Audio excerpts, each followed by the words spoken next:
Hi, and thanks for logging on to the Daily DVAR Halacha. And here's a brand new halacha for you, and it's for Sunday, the 20th day of December. Here we go. We're going to launch into a couple of days of halachas about breakfast cereals and things of the sort.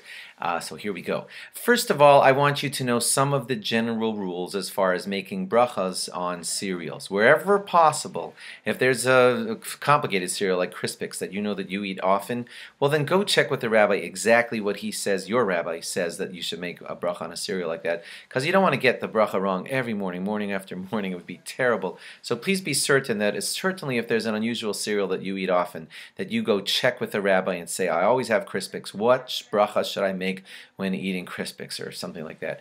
I'm mentioning Crispix because it has two different kinds of stuff right there in each piece, and so rabbis have long discussions, and please be careful to research the cereal that you're eating. Now, here are some of the general rules. The general rule is that if your cereal is made of grain like wheat, oats, rice, spelt, or things like that, then it's going to be a bori mini mazonos on that cereal. If it's just bran, just bran, like possibly some forms of all bran, but check again carefully, then they can end up in the category of shahakol niya bidvaro, because just the bran itself is a shahakol. That's not a actual grain. It's just a outer husk of the grain. And so the bracha on something like that, if it's all bran, would be shahakol. Whenever eating corn flour, the bracha on that, you're not eating corn, you're eating the flour that's milled from corn. So in that situation, the proper bracha on that kind of cereal would be shahakal.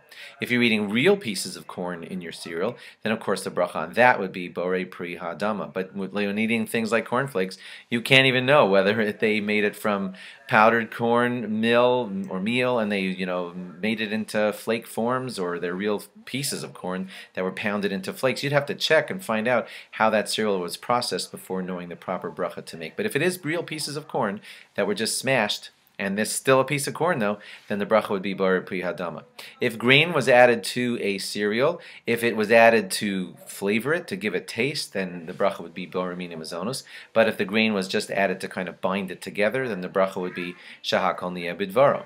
Now, remember we told you about bishul akam a few days ago. We try not to eat things that were cooked by non-Jews, but we only apply that to important foods, things that would be served on a king's table. And if it's something that wouldn't be eaten raw, and it would be served on a king's table, then it's not supposed to be cooked for you by a non-Jew. So what about cereals, which are cooked by non-Jews back at the factory? The answer is that cereal is not considered a food that goes up onto a king's table, so none of that problem would apply when eating cereals which were processed and cooked, back at the factory.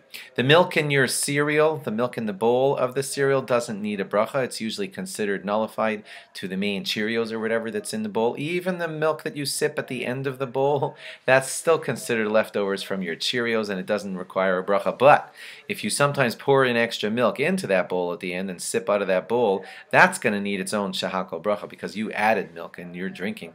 You're just not using a cup, but you're taking a drink of milk, and in that case you would have to make a shahakol separately on that milk. Thanks for logging on. Log on again tomorrow for more. Bye-bye.